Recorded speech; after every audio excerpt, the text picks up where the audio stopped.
안녕하세요, 여러분. 성공합시다. 다른 곳으로 변했죠. 네, 새롭게 성경을 이제 창세기부터 볼 건데 새로운 공간에서 새롭게 시작하려고 해요. 오늘은 성경을 창세기부터 시작하기 전에 성경은 무슨 이야기를 하고 있는지 전체 구조와 스토리를 알고 가면 좋겠다는 생각을 했어요. 사실 우리가 성경을 너무 믿고 그래서 그 성경을 매일 읽고 있지만 정작 성경은 무슨 이야기예요? 이렇게 하면 머리가 하얘지는 경우가 많잖아요. 일단 전체 스토리를 알려면요, 그 스토리의 기준점과 원리를 알아야 해요. 구조를 알아야 하는 거죠. 그래야지만 왜 스토리가 그렇게 진행되는지를 이해하게 되고, 그때 이제 이해가 되고 나서는 술술 이야기로 풀 수 있는 거죠. 오늘은 그 원리를 한번 정리해 보도록 할게요. 자, 성경을 단 하나의 단어로 말하라고 하면 사랑이라고 말할 수 있어요. 성경은 하나님이 우리를 죽기까지 사랑하신다는 사랑 이야기예요. 구약은 그 사랑을 완성하기 위해 메시아가 오신다는 이야기이고, 신약은 그 구약에서 약속하신 메시아가 오셨다는 이야기이고 또 다시 오실 것이라는 이야기예요. 우리가 그 위대한 사랑, 그 엄청난 사랑을 완전히 누리기 위해서는 그 사랑을 주시는 하나님이 누구신지, 왜 사람을 만드셨는지, 하나님은 사람하고 어떤 관계를 유지하기를 원하시는지, 또 그 사람은 어떤 문화를 만들어 가고 있는지 그 내용을 알아야 해요. 그 내용이 있나요? 네, 있어요. 바로 창세기 1장에서부터 11장의 이야기가 그 세계사예요.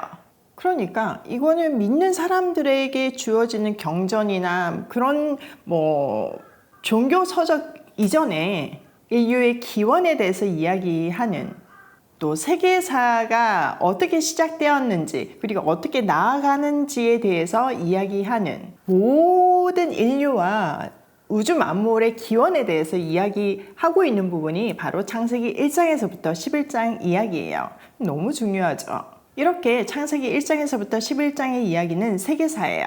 세계사는 다른 말로 하면 뭔가요? 왕들의 역사예요.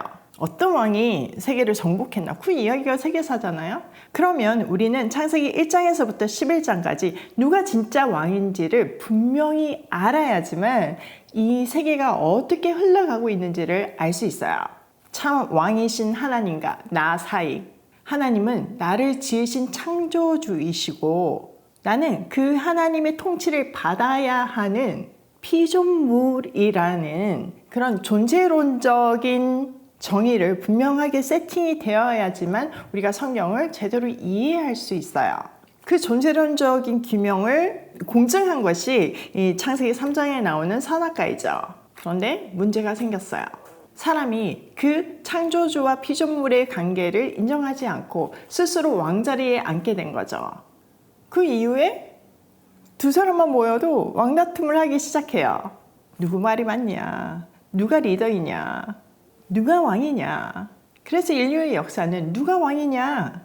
그 왕들의 역사, 힘센 사람들의 스토리가 만들어지는 거예요.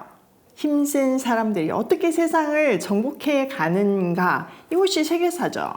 이 세계사 속에 하나님께서 내 나라 이스라엘, 하나님의 나라를 만드세요. 세상이 힘의 원리로 역사를 써 나갈 때 원래 창조 의도는 그게 아니었다. 사랑의 원리로 통치되는 것이 나의 원래의 의도였다. 그것을 알려주시기 위해서 하나님은 하나님 나라 원리대로 통치되는 나라를 샘플로 만드시는데, 그것이 바로 유형국가 이스라엘이에요. 그 나라를 통해서 진정한 왕은 하나님이시다. 그분의 사랑의 통치를 받는 삶이 가장 행복한 삶이다. 그것을 알려주고 싶었던 거죠. 그래서 이 나라의 건국 이념도 너로 인해 모든 민족이 복을 받을 것이다 예요. 하나님의 사랑의 통치를 보여내고 사랑의 원리대로 사는 행복한 사람들, 그래서 세상의 힘의 원리 속에 살던 사람들이 그 사랑의 통치를 보면서 놀라워하고 부러워하면서 그 하나님의 통치 안에 들어오게 하는 것, 그것이 바로 하나님의 나라 이스라엘을 만드신 이유예요. 그렇기 때문에 성경의 이야기는요, 하나님의 나라와 세상 나라의 대결 속에서 누가 진짜 왕이냐, 그래서 계속 보여내는 싸움인 거예요. 자, 이렇게 만들어진 하나님의 나라 이야기가 창세기 12장에서부터 요한계시록까지 이야기예요. 창세기 12장에서부터 50장은 국민 만들기, 출애굽기, 레위기, 민수기, 신명기는 국법 만들기, 주권 만들기, 여호수아는 영토 만들기. 이렇게 만들어진 유형국가 이스라엘에는 분명한 사명이 있죠. 하나님 나라의 사명에 대한 이야기가 사사기 그리고 사무엘 상하예요. 그러나 안타깝게 사명대로 살지 못하죠. 그래서 벌받는 이야기가 열왕기 상하, 에스라, 느헤미야 또 수많은 예언서들이죠. 자, 그렇게 이스라엘은 망해버렸어요. 근데 그게 끝이 아니죠. 인간 왕은 할 수 없구나, 사람은 할 수 없구나, 그것을 깨닫게 하시고 진짜 왕이신 예수 그리스도가 오는 이야기가 바로 사복음서 이야기죠. 그리고 새 하나님 나라인 교회의 이야기가 사도행전과 서신서들에 담겨 있어요. 그리고 반드시 완성될 영원한 하나님 나라를 보여주는 것이 우리가 얼마 전에 공부한 요한계시록이죠. 하나님 나라 백성으로서 하나님의 통치를 받으며 사는 우리는 하나님 나라 백성답게 그 건국 이념답게 모든 민족이 복을 받게끔 사명을 감당하며 살아야 돼요. 자, 여기 우리에는 누가 포함되어 있나요? 네, 모든 믿는 사람을 얘기하는데 구약에서는 이스라엘 백성, 신약에서는 교회 공동체, 그리고 그 복음이 전해져서 지금 믿는 우리 모두를 포함하고 있죠. 믿는 우리의 사명이 뭐라고요? 네, 맞아요. 모든 민족이 복을 받게 하는 거예요. 자, 여기에서 복은 뭔가요? 바로 하나님을 아는 복이에요.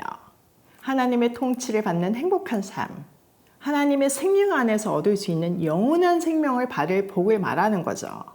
이 놀라운 비밀을, 영원히 살 수 있다는, 또 행복하게 살 수 있다는 이 놀라운 비밀을 세상 사람들에게 알려주는 것이 전도예요. 그것이 우리의 사명이고요. 근데 문제는 이 하나님의 백성들이요, 먹고 사는 거에 급급하고 땅에 시선을 고정시키면요, 이 엄청난 사명을 잊어버려요. 그리고 세상과 막 섞여서 살게 되죠. 그때 하나님은 가만히 있지 않으세요. 왜냐하면 그렇게 하면 심판이고 죽음이니까요. 그래서 정신을 차리라고 몽둥이를 드시는데요. 그것을 다른 말로 하면 심판이죠. 그 심판의 전형이 노아의 홍수예요. 또 구약의 이스라엘 백성들의 멸망을 통해서도 그 심판을 보여주시죠. 근데 중요한 것은 그 심판의 목적은요, 망함이 아니에요. 마치 부모가 자녀를 훈육할 때 사랑하는 마음으로 정말 그 자녀가 제대로 성장하게 하기 위해서 정말 눈물을 먹고 훈육하잖아요. 똑같은 원리예요. 하나님도 심판 그 자체가 목적이 아니라 돌아오게 하는, 정신 차리게 하는 훈육의 방법인 거죠. 그래서 예언서에 보면요, 언제나 심판하시나 구원하시는 하나님으로 끝이 나요. 구약의 예언서들이 한결같이 외치잖아요. 하나님께 돌아와라. 그렇게 살다가 망한다. 돌아오면 하나님이 구원하신다. 우리를 사랑하시는 안타까운 하나님의 절규가 그 예언서에 깔려 있어요. 하나님의 왕이심을 거부하고 선악과를 따먹고 스스로 인생의 왕자리에 앉은 사람, 그 사람은 하나님을 거부한 죄의 결과로 죽음을 맞이할 수밖에 없어요. 그래서 모든 사람의 궁극적인 딜레마는 죽음이에요. 죄의 결과 죽음. 근데 문제는 사람들은 죽지 않으려고 발악을 하죠. 방법이 있잖아요. 성경에서 계속 밝혀주잖아요. 하나님께 돌아오면 되는 거예요. 영원한 생명이신 하나님의 생명 안에 들어가면 모든 것이 해결이 돼요. 근데 사람은요, 그 하나님이 주신 방법을 거절하고 자기 스스로 해결해 보려고 노력해요. 노아의 홍수를 경험한 사람들이 높이 홍수에 대비해서 바벨탑을 쌓듯이 나만의 대책을 만드는 거죠.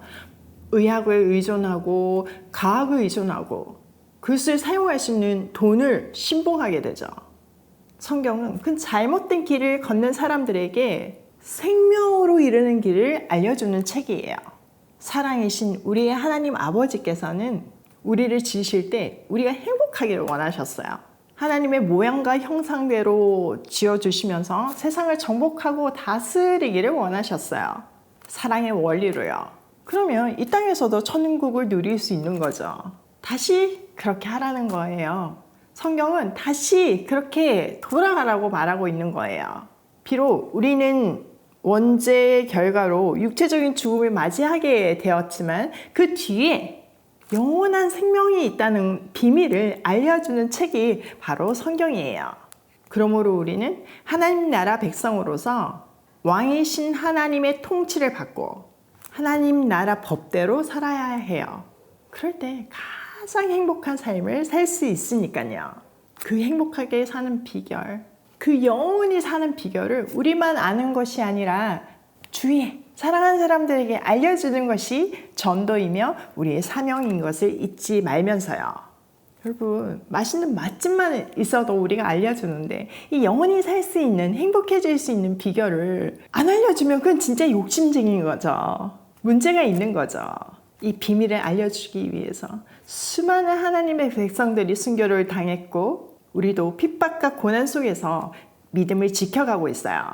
창세기부터 차근차근 공부하면서 생명을 살리고 싶어 하시는 창조주 하나님을 다시 만나고 우리를 죽기까지 사랑하시는 그 사랑을 새롭게 느끼게 되길 소원해요. 그래서 우리 의무로서 아니면 뭐 벌 받기가 싫어서 순종하는 것이 아니라 전도하는 것이 아니라 그 엄청난 사랑의 힘으로 끝없이 쏟아 부어지는 그 하나님의 사랑과 열정으로 생생하게 생명을 전하는 순종의 삶을 살기를 소망해요. 그것이 가장 복된 삶이니까요. 잘 정리되셨나요? 내일은 스토리로 한번 정리를 해볼게요. 내일 이 시간에 만나요.